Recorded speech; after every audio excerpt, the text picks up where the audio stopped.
Gold trusted gold buyers మీరు తాకట్టు పెట్టిన బంగారాన్ని విడిపించి ఈ రోజు ఉన్న మార్కెట్ ధరకు కొనబడను. ఎస్వి కృష్ణారెడ్డి గారు అచ్చిరెడ్డి గారి కంటే ముందే మీకు ఆర్జీవి గారి పరిచయం ఫ్రెండ్. ఆ వీడియో ఆయనకు కూడా వీడియో లైబ్రరీ ఉండే.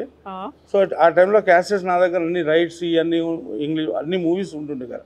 సో అప్పుడు రామ్ గోపాల్ వర్మతో పరిచయం అయింది నాకు.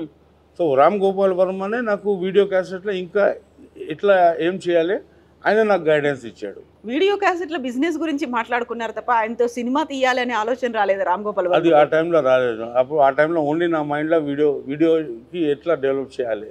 మీకు ఆయనకు కూడా లేదా అసలు? అప్పుడు ఆయన కూడా నాకు ఏం చెప్పలేదు. ఇట్లా డిస్కషన్స్ జరిగినాయి కానీ అరే భయ్ ఇంత ఎందుకు చాలా అవుతుంది అని అట్లా ఆలోచించినా మేము ఏం చేయలేదు. ఆ తర్వాత కట్ చేస్తే ఆయన ఒక పెద్ద దర్శకుడు అయ్యారు, మీరు ఇంకో పెద్ద ప్రొడ్యూసర్ అయ్యారు, ఇద్దరు కలిసి వర్క్ చేయాలి.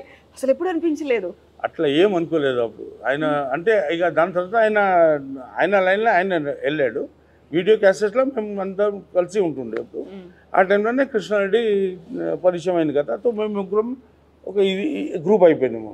సో అప్పుడు వెరీ ఫస్ట్ పెట్టింది మీరా హైదరాబాద్లో, లేకుంటే ఆర్జీవి గారు పెట్టారు ఒక వీడియో క్యాసెట్లకి సంబంధించి? వీడియో ఫస్ట్ లైబ్రరీ నాదే. మీదే? నాదే.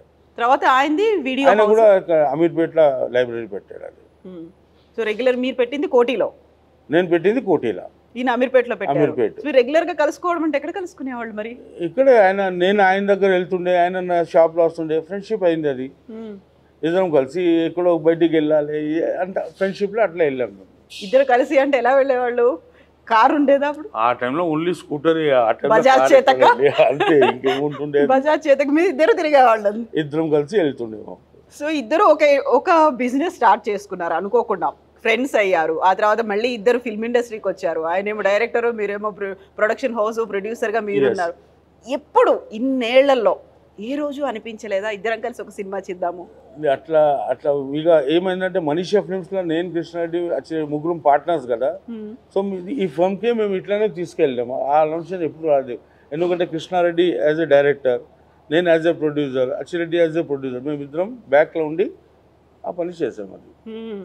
సో ఇప్పుడు అట్లా ఆలోచించరాలి అనుకున్నాము కానీ ఏదో కారణం మనమే చేస్తా వెళ్తున్నాం కదా, అట్లనే వెళ్ళాము. సో ఆర్జీవీని ఇప్పుడు కలిసారు మళ్ళీ మీరు? ఆ తర్వాత చాలాసార్లు, దాని తర్వాత చాలాసార్లు కలిసాను. షూటింగ్ టైంలో నేను కూడా వెళ్తుండే, అంతా మాట్లాడుకున్నాం. దాని తర్వాత ఒక టైంలో మళ్ళీ ఆయన బాంబే వెళ్ళాడు కదా, అక్కడ కొంచెం కట్ అయింది. మళ్ళీ బాంబే వెళ్ళి ఆయన హిందీ ఫిల్మ్స్ చేస్తుండే.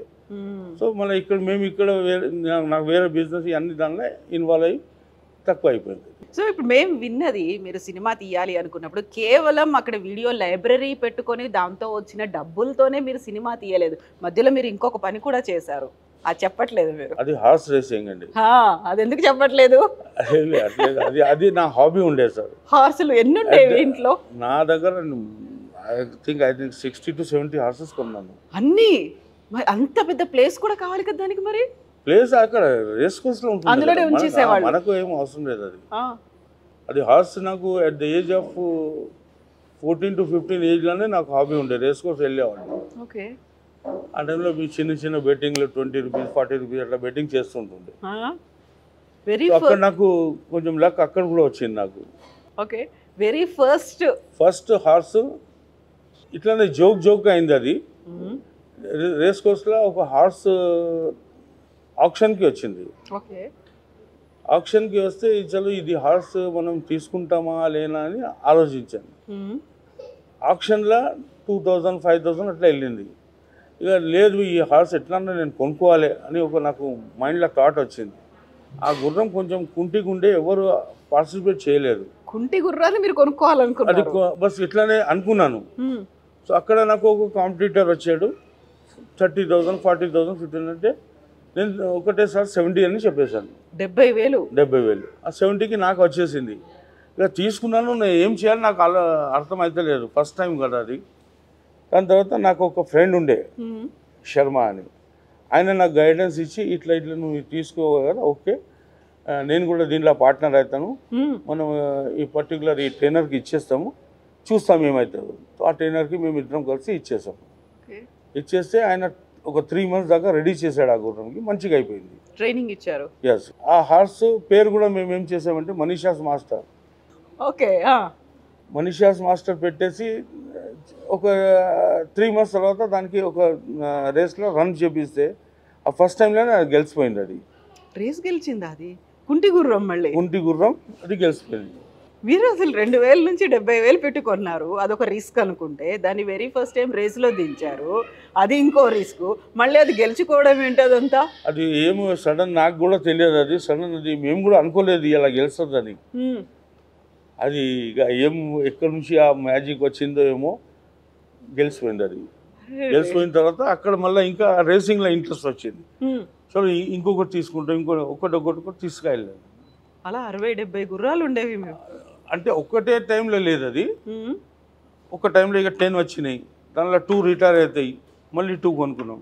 ఇలా 10-12 హార్సెస్ మెయింటైన్ చేశాం. సో ప్రతిసారి రేసులో గెలిచేవాళ్ళ మీరు? ఎవ్రీ టైం నాకు అది రేస్లో చాలా నాకు లక్ జరిగింది. నేనేం పెడితే అది గెలుస్తుండేది.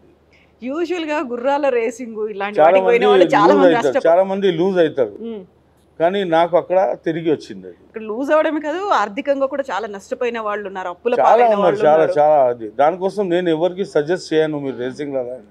అది నాకు సడన్గా వచ్చింది, వెళ్ళింది, నాకు మంచి అయింది. దాంతో మనీషాస్ మాస్టర్ దాని పేరు. ఫస్ట్ గుర్రం నా మనీషాస్ మాస్టర్. ఆ పేరు ఎందుకు పెట్టాలనిపించింది? సో ఆ టైంలోనే మనకు మనీషా ఒక బ్రాండ్ అయింది కదా. సో ఫస్ట్ వీడియో లైబ్రరీ కూడా మనీషా రెడ్డి ఇద్దరం డిస్కస్ చేసుకుని వీడియో లైబ్రరీకి ఏం పేరు పెట్టారు మరి మీరు? మనీషా వీడియో.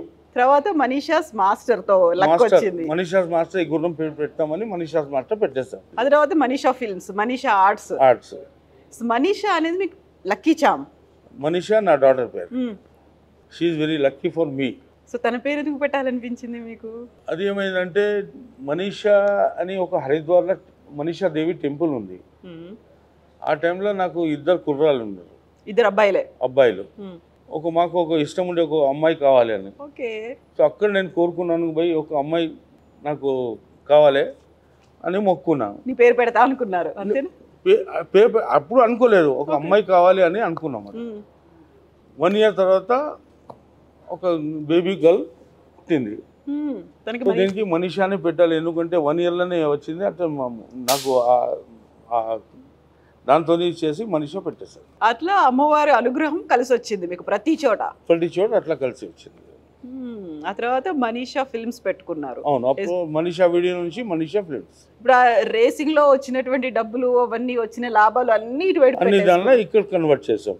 ఇది మళ్ళీ రిస్క్ అనిపించలేదా? ఇది కూడా రిస్క్ అంటే ఇక ఆ టైంలో రిస్క్ ఇక మన దగ్గర ఏం లేదు, రిస్క్ తీసుకోవాలి కదా, తీసుకున్నాం. ప్రతిదీ మీరు చేసిందల్లా కూడా ఇప్పుడు కొత్తగా రిస్క్ ఉండే, అంత రిస్క్. ఇన్ని సినిమాలు చేసిన మీరు మళ్ళీ ఈ రెస్టారెంట్ బిజినెస్ లోకి వచ్చారు. రెస్టారెంట్ బిజినెస్ ఇప్పుడు వచ్చారు. అదే కదా, ఇది కూడా అసలు మీకు ఏం తెలియదు, ఎలాంటి టచ్ లేని బిజినెస్ లోకే వచ్చారు. ఏం తెలియదు, రెస్టారెంట్ బిజినెస్ లో నాకు ఏం తెలియదు. ఇట్లానే ఒక కోరిక ఫస్ట్ నుంచి నాకు అదే ఉంది, మంచి తినాలి, మంచి తినిపియాలి, మంచి ఫుడ్ ఉండాలి అని ఉండే. సో ఒక రెస్టారెంట్ పెట్టి ఒక మంచి ఫుడ్తోని స్టార్ట్ చేస్తామని అనుకున్నాం. ఇప్పుడు మనం కూర్చుంది కామాక్షి, ఇంతకు ముందు ఉంది మీకు కామధేను వెజ్. ఓకే, అది Kamadhenu veg 4-5 years back start చేశాను. సో అది సక్సెస్ అయితే ఇప్పుడు కామాక్షి వెజ్. దీంట్లో కూడా ఇప్పుడు మళ్ళీ అమ్మవార్ల పేర్లే ఉండేటి పెట్టుకున్నాం. అమ్మవారి పేరు చాలా ఆలోచించి మనీషా ఉంది, కామధేను కౌ పేరు, అది కూడా చాలా ఇది ఏం పెట్టాలి సంథింగ్ డిఫరెంట్ ఉండాలి. సో మైండ్లో వేరే అమ్మవారు అన్నీ వచ్చినాయి, కానీ కామాక్షి అంటే అమ్మవారు మంచి పేరు కూడా కొంచెం అట్రాక్టివ్గా పెట్టేశారు.